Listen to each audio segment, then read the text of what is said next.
Welcome to Earnings Central. In this video, we'll break down Smith Wesson Brands' second quarter fiscal 2025 earnings. We'll cover key financial performance metrics and dig into insights from the earnings call. Let's get started. Starting with top-line revenue, the original estimate for Q2 was $133.5 million. The company actually reported revenue of $127.1 million, missing expectations by 4.5%. However, this quarterly revenue marked a slight increase of 1.7% compared to the $125 million reported in the same quarter last year.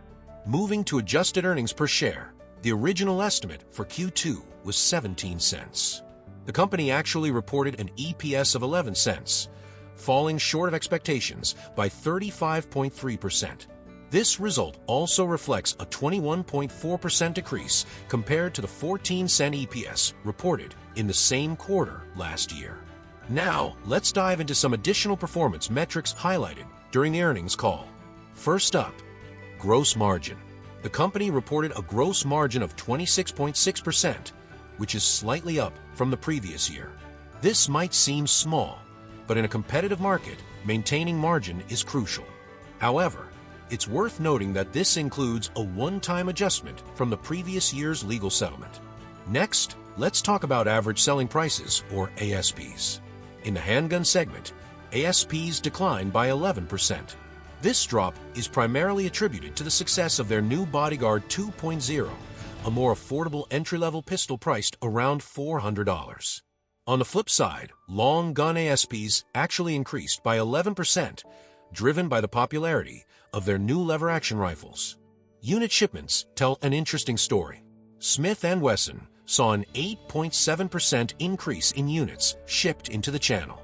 What's even more impressive is that distributor and retail account inventories remain relatively stable, increasing by just 2.7%. This suggests the company is gaining market share even in a tough environment. Breaking down their product mix, handgun shipments were up 19.2%, significantly outperforming the market. Long gun shipments were down 26.4%, but the company attributes this to timing and comparisons with the previous year's strong performance. Lastly, on the financial front, the company repurchased 754,000 shares at an average price of $12.94, totaling $9.8 million. They also maintained their quarterly dividend of 13 cents per share, demonstrating confidence in their financial position. Now, let's shift focus to some of the key insights and takeaways from the earnings call. Innovation is at the heart of Smith & Wesson's strategy, and the Bodyguard 2.0 is a prime example. Launched in July, it quickly became the most sought-after concealed carry pistol in the industry. The company even won Best New Handgun awards from major industry publications, highlighting their commitment to product development. A significant challenge facing the company is inflation and its impact on consumer spending. The management team observed that consumers are becoming more cautious with discretionary purchases. This trend is particularly evident in the firearms market, with customers trading down to lower-priced products.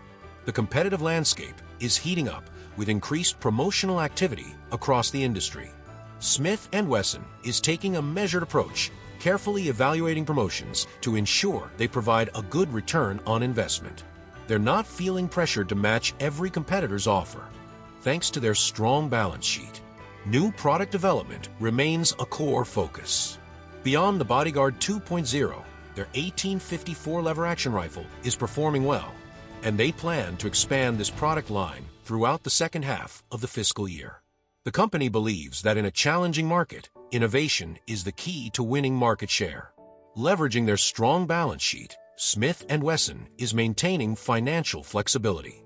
They've signed a new $175 million line of credit, extended their maturity to 2029, and continue to focus on returning value to stockholders through share repurchases and dividends. Looking ahead, the company expects full-year revenue to be 5% to 10% lower than the previous fiscal year. They anticipate margin pressure due to increased promotional activities, but remain optimistic about gaining market share through innovative products. In conclusion, while Smith & Wesson faces challenges from inflation and a competitive market, their focus on innovation, strategic pricing, and financial discipline positions them well to navigate these headwinds. That wraps up our recap of Smith Wesson Brands' second quarter fiscal 2025 earnings. If you found this recap helpful and want to stay on top of more earnings reports from other companies, don't forget to subscribe. We've got plenty more quick and easy breakdowns coming your way from Earnings Central.